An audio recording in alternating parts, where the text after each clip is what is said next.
So we're doing a catch-up kind of reflection. So the reason that we're doing this is it's a good time for us to reset what we're focused on and look forward to some big, exciting news that we have and some goals that are coming out of it. So not to bury the lead, we got selected to be part of the Indie Hackers podcast network, which we are both super pumped about. Indie Hackers is owned by Stripe. They have been indirectly influencing the show for a long time with a lot of our guests coming from Indie Hackers members. And we're meeting with Cortland once a week. He's giving us some feedback on the podcast, and we're going to be incorporating some of that. So how do you feel about that, Ethan? I'm upset about it, really. No, I'm just kidding. I could tell. Yeah, you're pissed, clearly. I can see that. I'm kind of I feel like I've been like the Indie Hackers correspondent, because I watch what's going on Indie Hackers and you watch what's going on Starter Story.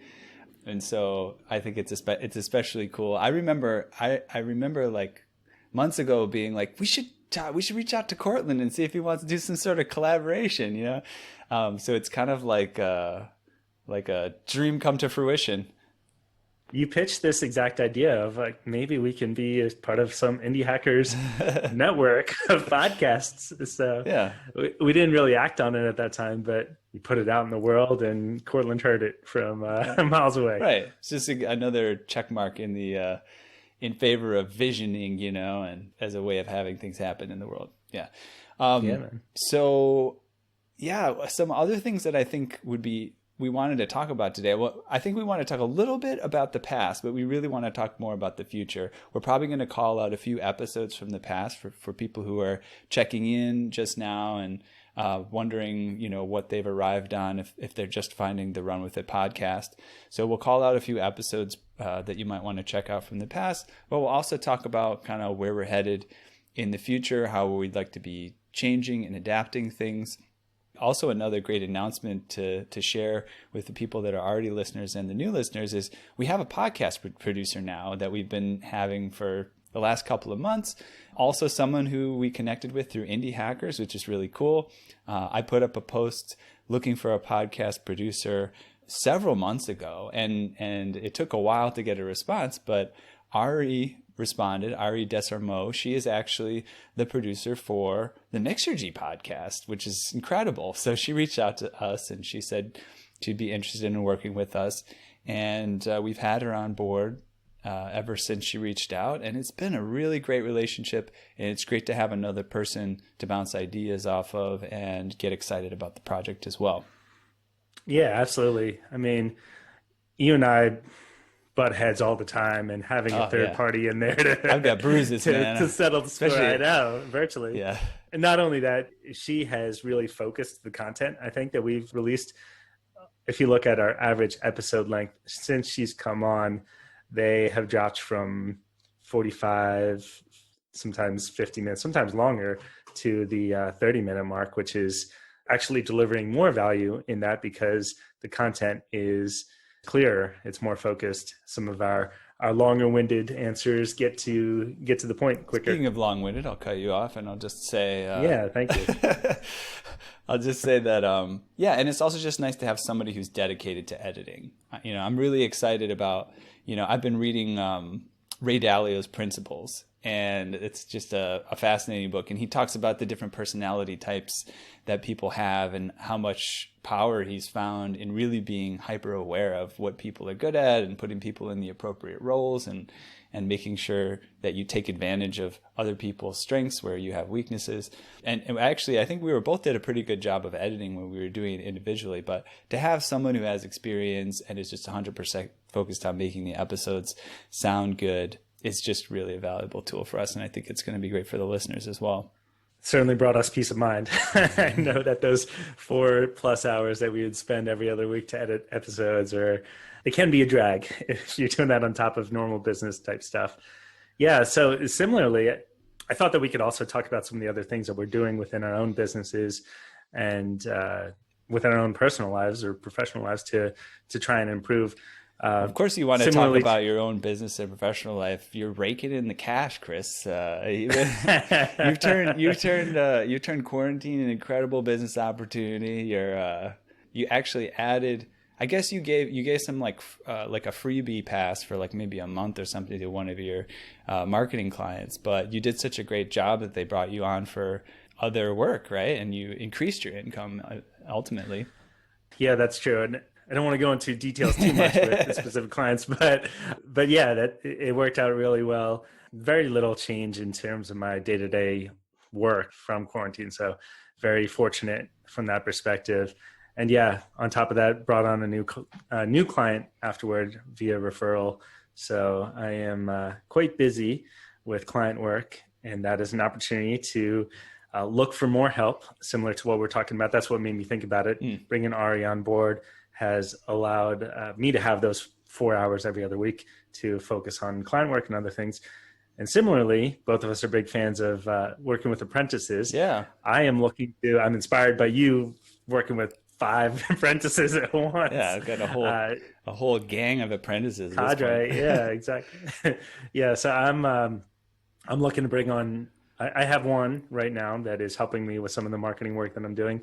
Looking to bring on a second one, and that's been really honing for me in terms of my thought processes, because I need to focus on where I add a lot of value and figure out where I don't want to be working, and really define that in order to give it to an apprentice. It's an incredibly clarifying exercise. Even if that apprentice is going to be gone in 3 months, I'll have this framework for how to work that will make me more productive, even if I take that work back to myself. So yeah, and to give the listener a tip here, the service that we both are excited about is called Acadium. They are not as some sort of sponsor, but I talk about them all the time. We've never mentioned them. We may as well be at this point. We may mention them once or twice in episodes, yeah. But they're a good candidate for a sponsor for us. But before going into any other detail on that sponsorship aspect, what they do is they offer apprentices mostly in marketing, digital things, maybe website design, social media marketing, content marketing, things like that. And for as little as, I'll estimate on the high end, let's say $300 over the course of 3 months, you can actually get a discount for various coupon codes and volume and things like that. But $300 over the course of 3 months, you get an apprentice to work on your projects for at a minimum of 5 to 10 hours a week. Which if you do the math, you just gave them an ad right there. Yeah. That's basically what we would say if we were doing the sponsorship. Exactly. So, I mean, both of us are fans of the service. Have found some really good people to work with, and my goal is with some of these apprentices to turn them into long-term, actually paid subcontractors for me to help me out with some of my clients long-term. So yeah, hey, they just reached out to me. I think they might have done this to you previously, but they reached out to me and they said it looks like I'm having some success, and if I do a little bit of interview with them, then they'll give me a free credit, which is cool. There you go. Yeah. And then you'll have 6, man. That'll put you over the edge. Yeah, I feel, and I'll just say this as a tip. I think the idea of apprentices, it's kind of like you want to outsource things. You don't want to spend a lot of time on things, but I've actually find it quite useful to put a little bit of extra time into consistently meeting with them. So for some of them, I did the experiment with putting a whole team together of, say, 4 or 5 people and meeting with them pretty much every day for a half hour to an hour just to check in, so that they have like a nice clear set of tasks to work on. And also the benefit of having a team that you put together is, and then they can sort of work together now that you're offline. Whereas I found it's a little bit harder when it's one-on-one apprenticeship or outsourcing to know whether someone's kind of keeping on task when they're not working with you. So it's a collateral advantage. You and I differ on that, because that would be overwhelming for me to have 5 folks who are individually, well, not individually necessarily, but whom I'm responsible for their personal development and marketing all at once. So kudos to you for making that work. Tell me about your investments, Chris, in Tesla. I feel like this is also an exciting success that you've had over the quarantine. Although you've had sleepless nights of money lost and gained. But yeah, talk a little bit about Tesla and investing there. Long story short, I would have been better off had I not tried to optimize all my investments. Had I spent less time on it, and that's where I'm driving toward now, is I'm a big believer in Tesla long term. I have been a big believer in them since 2014, probably.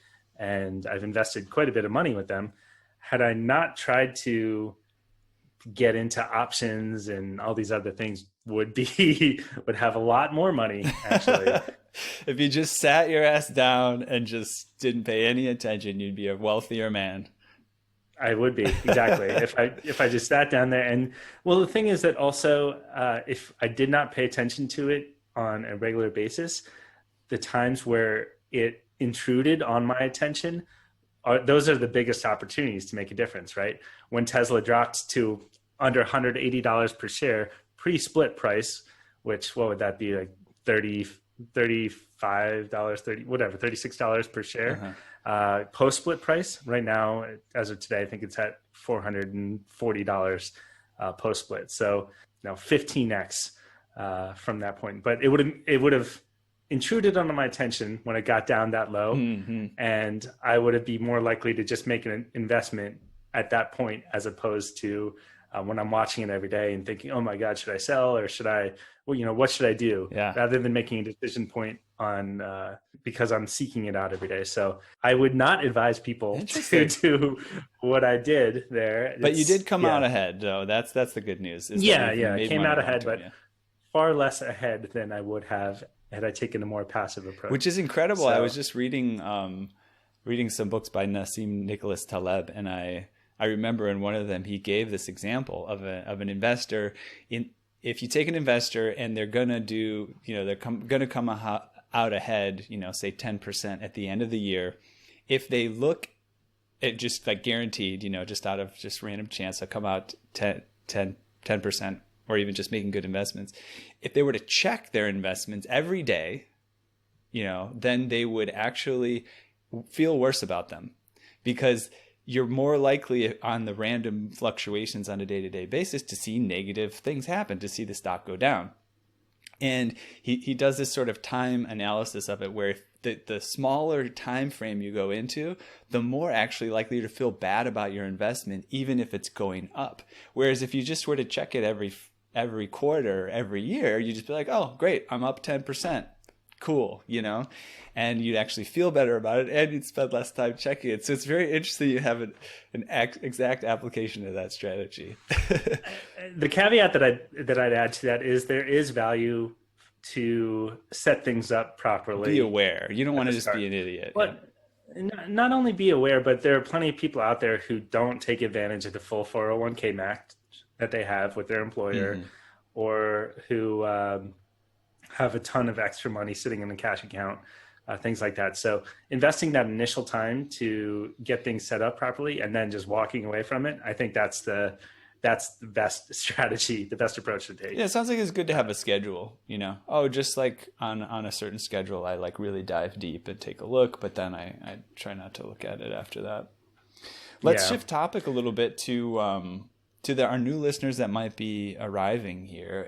If you're coming via exposure via Indie Hackers, you might be a computer programmer, or someone else that's really interested in software businesses. We did want to call out that you might be interested in some past episodes with some guests like David Hauser and David Cristello, where they actually outline exactly how to start a software business, and they've both been quite successful with their own. And also just highlight, one of the features of this podcast is that you can seek mentorship with our guests. So as you, the listener, can contact us, and if you feel you have some alignment with a guest, or you're actually working on the type of project that they outline, let us know, give us a little bit of information about you, and we'll try to make a connection. Maybe we'll even bring you on the show to have a discussion with one of our guests at some point. So keep that in mind as a listener, that you have that power. To be frank, both of us have been a little disappointed at how few listeners have taken us up on this. Yeah. It's a real opportunity to connect with people who have started multi-million-dollar businesses. And at this stage, at least, there aren't a ton of other people who are applying to have that mentorship call. If you want to kickstart an idea, what better thing could you do than get connected with someone who's done multiple of these, like David Hauser, Rob Fitzpatrick, some of the other guests that we've had. Yeah, and we discussed this recently. I think we're coming to acknowledge that maybe it's a bit of a big ask, for someone to take feel like they want to take it's that definitely kind of a big action. ask. Yeah. So what we might start, we're going to start experimenting here as we move forward, and we have been experimenting. But we're going to do more experimenting with the format of the show. One thing we might also do is, instead of making it such a big ask that you got to reach out to us and try to connect with these people, maybe just bringing on, an independent, entrepreneur, an indie hacker on the show, just to spend, the last few minutes, last 15 minutes or so, where they can get a little bit of a mentorship on where they're at right now. It doesn't have to be pressure that it's going to turn into some sort of partnership and some sort of official thing. We're really here just to help you get inspired to start your business, find it achievable, and get the tools and information you need to be successful. Yeah, well said. I wanted to bring up a couple topics that are trends that we're seeing here. This is something that Cortland has advised us to focus on a little bit more. So experiment in the nature of run with it. We do this often.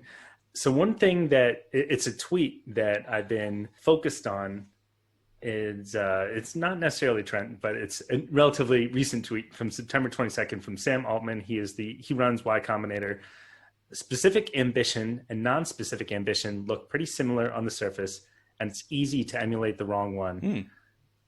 I've been thinking about this because I am currently taking a course from Cal Newport. It's all about focus. He's the author of Deep Work, Digital Minimalism, So Good They Can't Ignore You, a number of books like that.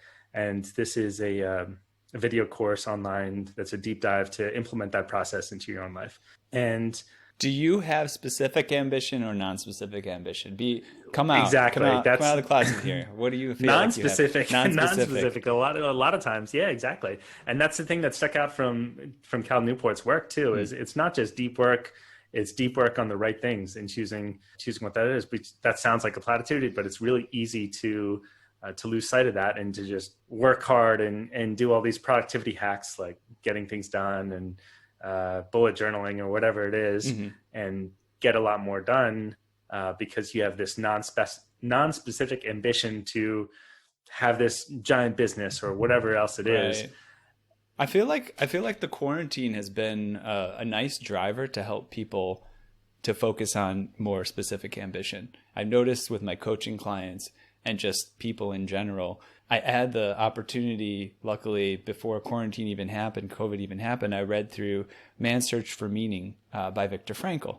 And the title of the book kind of says it, but basically what he realized in going through the Nazi prison camps and surviving was the people that either lived to see another day or at least made the best of their situation, what kept them going was some sort of meaning. It didn't have to be something really big. It could just be, a love for their family or some sort of some important project like Viktor Frankl wanted to publish about his methods of psychology.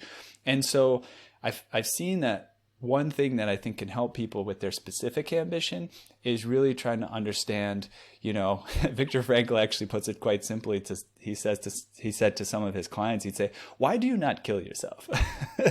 and really, I think it sounds like a really harsh question, but it's like, why am I here? What is the thing that I can add to the human conversation? What productive things can I bring to the day? How can I help people? And I think once you find those things out, I think it's a lot easier to say, oh, here's a specific ambition. And also just a tip, it doesn't always make you happy, but it does make you fulfilled. So sometimes you can go through a lot of struggle with a specific ambition, and other people would be like, no way would I ever do that. But for you, you have some sort of fortitude to get through it because it's so specific to you, because there's fulfillment there. Yeah, and that reflects the last tweet in this short tweet storm. I don't even know if you call it a tweet storm. I'm not a heavy Twitter user, but there are 4 tweets as part of this initial mention from Sam Altman. And the last one here is reading about history always seems to indicate that the cold reality of important work is about 1% glamorous plans and 99% unglamorous and very focused execution. Yeah, so that's kind of what you talked about there. Yeah. It's like, it's not fun necessarily, but it is it's in that direction. Yeah, David Goggins has been, I don't know, I think he's doing some extra promotion because I've been hearing his name all over the place. He's an ex-Navy SEAL who runs ultra marathons and has been through 78 hell weeks or whatever. But that's an exaggeration. But his girlfriend posted like a tweet or an Instagram post of his feet, and they're just terrible. I mean, he's got like terrible toenails, like falling apart, and they just do not look great. And she says what she says is something very similar. Like being David Goggins' girlfriend is not romantic. You know, he runs for a minimum of 2 hours every day. He stretches for a minimum of 2 hours every day. He's got a very strict, boring habit of what he eats and what he does, but he's committed and people are inspired by him. And so, you know, don't think that every day is going to be glamorous when you are achieving things that seem glamorous. Yeah, I think that, so tying that back into some of the previous guests that we've had, the thing that has surprised me is it's not, there are all these personalities and guests that we've had. We've had people that range from very outspoken and extroverted to people so boring we might not want to even consider publishing the episode. I wasn't going to go that far, but yeah. But these people have all been incredibly They're still successful. They're all successful, yeah. Exactly. It's not so much extroversion that is tied to the success, but the thing that has come out from each of these successful people is their ability to focus. That's something that pretty much everyone talks about. Both Bill Gates, I think, and Warren Buffett attribute focus as their number one reason for success. It's just simple ideas that they execute very well. A lot of times our best episodes, our favorite conversations are ones where the entrepreneur, they share their idea and they share how they would execute it. And you're like, that's it. That's all that matters, right? They're not getting all caught up in all this. It's like we're done in like 15 minutes, and they're like, yeah, exactly. ready to stop the episode because they didn't get distracted. They had it all together.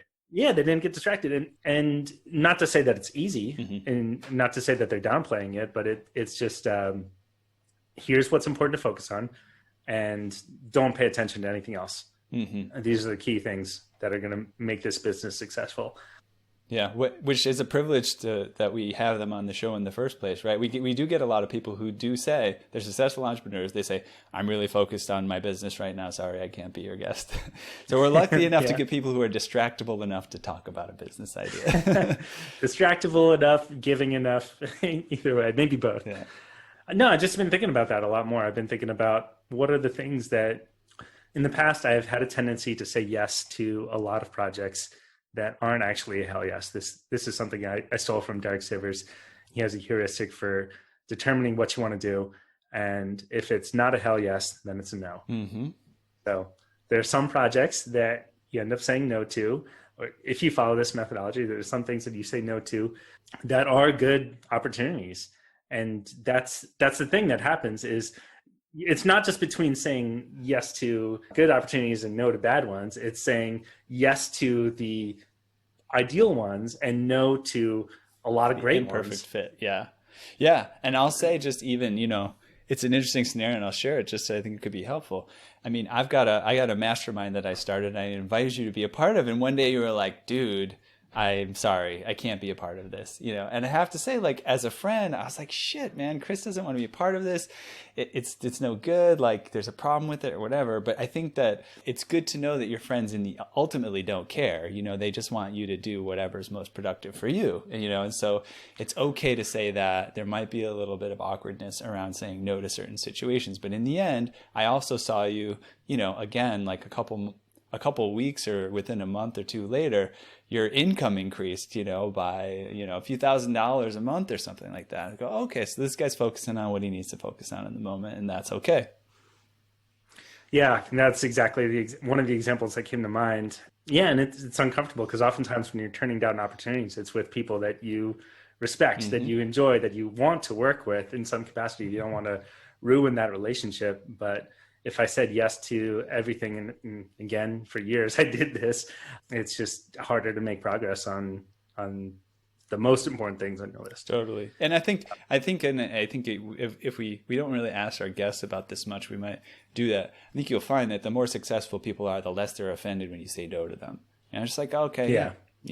They're not ready for this right now. That's fine. And they'll come back. They'll give you another opportunity later if not. So I think that's an important thing to remember, that if someone says no to you and they're super successful, it doesn't mean they might not say yes, in the future when it's a right fit. That reminds me of one of the later episodes of the Tim Ferriss one of the most recent episodes of the Tim Ferriss podcast, I should say.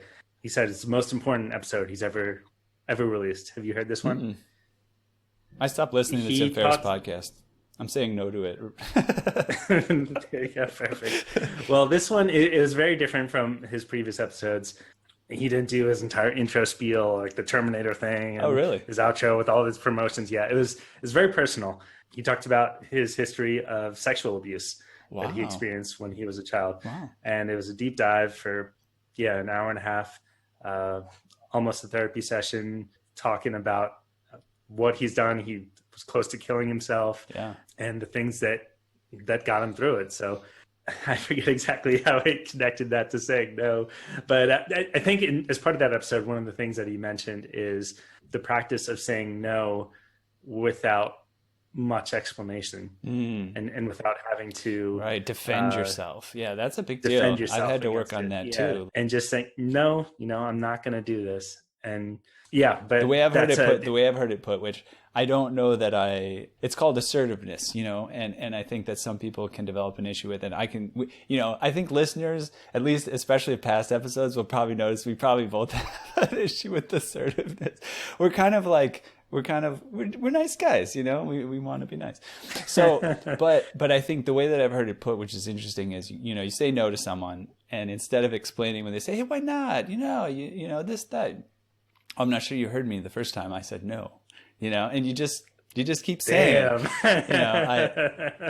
That's what I said. I meant what I said when I said it. I said no, and just that's okay to do that. It's a little bit awkward. I haven't had to do it that much in that way, but it's interesting to think that's kind of what assertiveness looks like. It's just like being a broken record and going ahead and keeping your boundaries. I think I haven't listened to that episode that you mentioned, but I think that's an issue that people deal with when they've dealt with sort of abuse in multiple realms, is boundaries, and how to keep appropriate boundaries.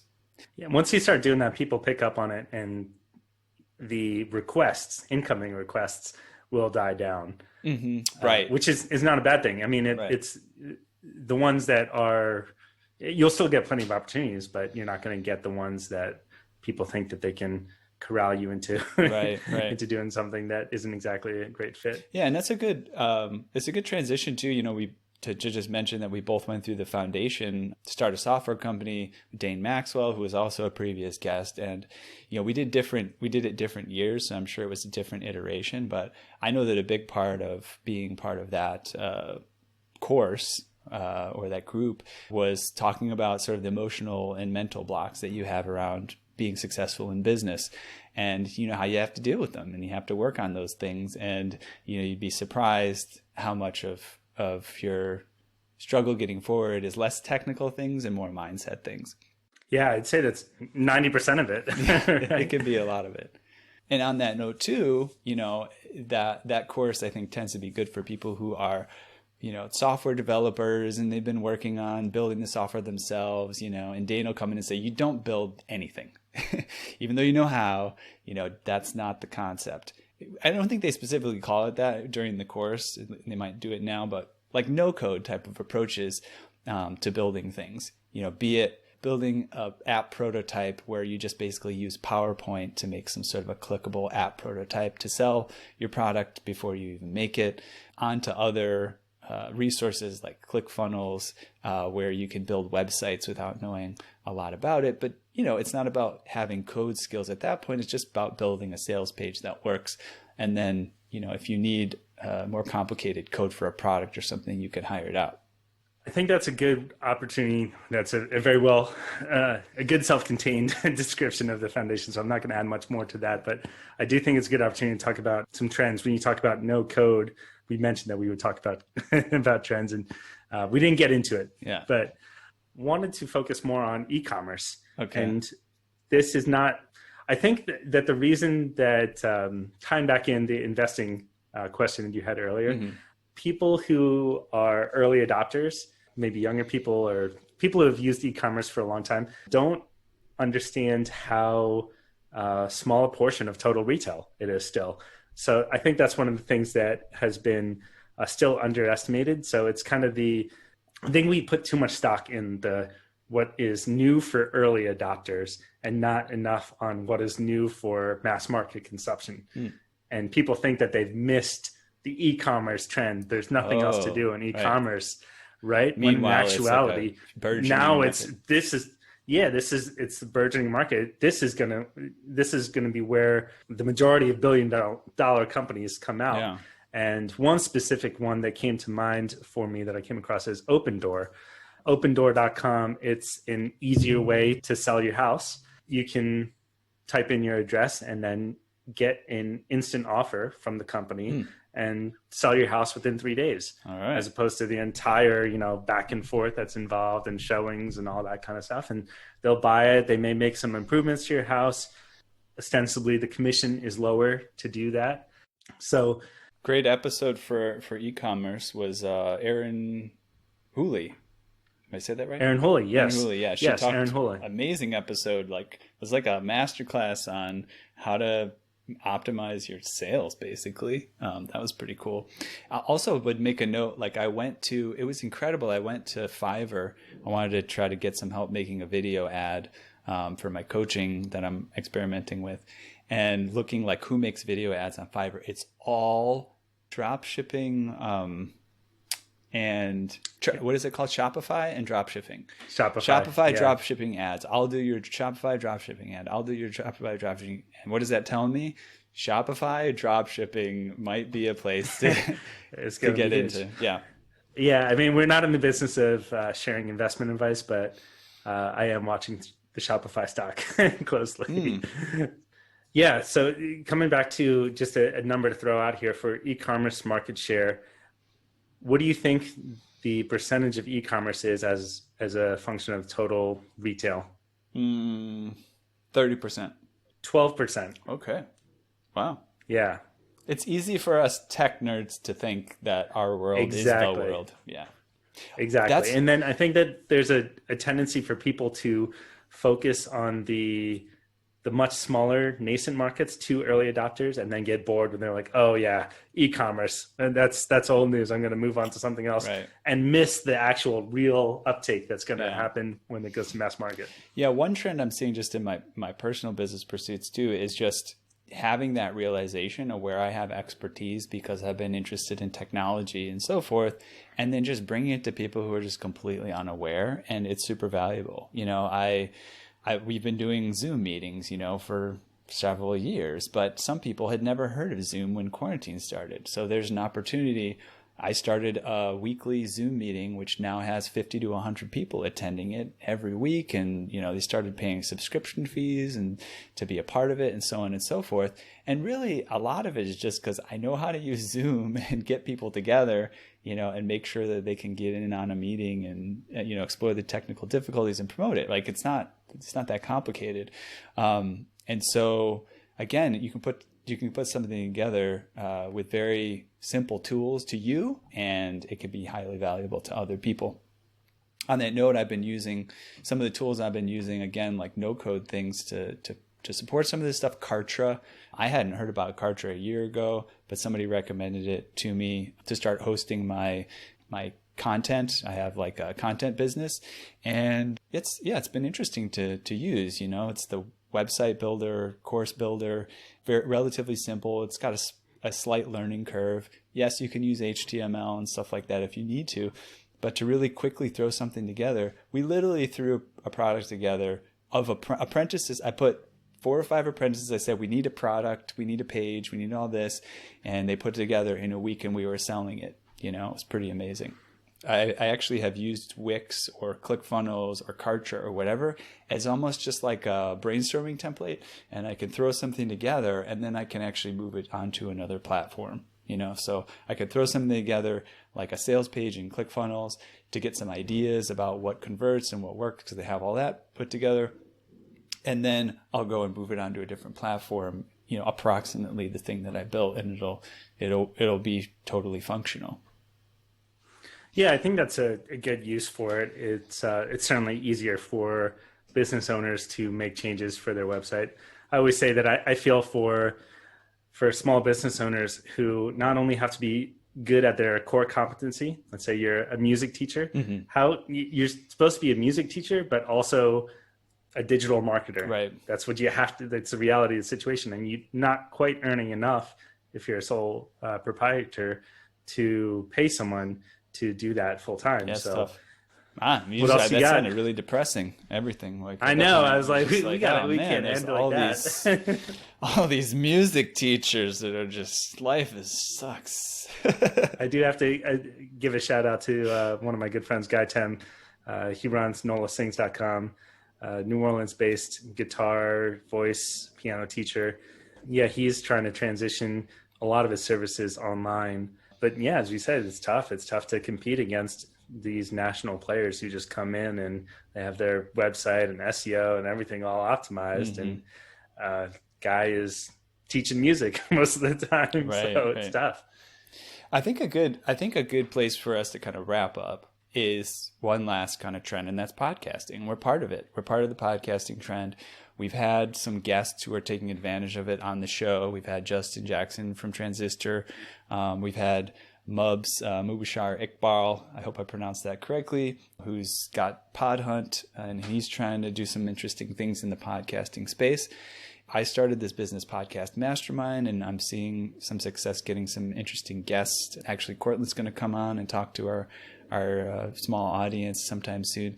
But podcasting has grown immensely, right? It's like since quarantine, especially, it's just there's been so many online. I don't have a number in my mind, but it's like went from like 700,000 to 1 million or something like that. Yeah, there are over 1 million podcasts today, and I think one of the things that would surprise me about this is there was a dip in the number of podcast downloads total when quarantine started, but it's actually higher now than it was before. So more people are listening to more podcasts now than before the quarantine.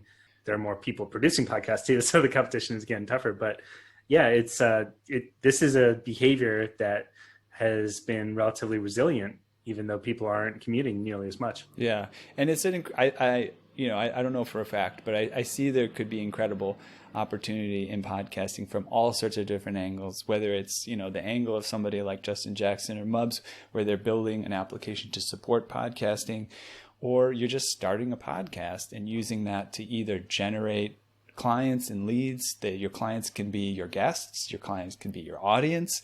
You can have membership type of access to things, with special extras for subscribers and things like that. There's just a lot of ways that you can use the popularity of podcasting to take advantage, and take advantage of the energy that's in the field right now. And luckily for us, I think we just wanted to start a podcast, and we just want to make a good show and keep getting better. So it's not about following a trend per se. And that's one good piece of feedback we got from one of our guests. I forget who it was. Was it Alexei or somebody talking about a trend? And they were saying, if you want to hop on a trend, just make sure you're doing it because it's valuable, not just because it's a trend, right? So make sure you find there's a true value in what you're doing. And then yes, hop on a trend because it's going to be powerful, but make sure it's not about how can I incorporate this trend in what I'm doing, and more about, hey, I see an incredible opportunity here, and it happens to involve something that has some momentum. Well said. Yeah, both of us have talked about how we enjoy this process in itself. It's not so much for the outcome down the line. Mm-hmm. So yeah, I think that was a good summary of everything that we're thinking about right now, and the listeners get a little bit more insight into us as hosts. We've heard some feedback before that the listeners want to get to know us a little bit better too. And I think going forward, based on that feedback from Cortland, we'll show a little bit more personality. We got to rein you in. I know you can with your with my what? What needs to be reined in? Well, your hair for one. It's all the talk of your hair, all the focus on the hair on the episode. We'll see. That's probably going to be a 5-minute segment in itself. Well, it's really just that I'm envious of your hair at this point. Right. It's funny. Okay, I would say this. Male pattern baldness gene. I know. It's like I think people who are dealing with baldness don't realize that they notice hair more than other people do. So like, nobody says more about my hair than people who don't have hair. Other people are just like, oh, it's Ethan, whatever. And the people who are struggling or something, or they think about it, they're like, ew, and your hair. It's just an insult every time I see you. That's what it is. Well, I apologize. All right. So to the listener, thanks for tuning in here with us. We'll be back with our regularly scheduled programming next week.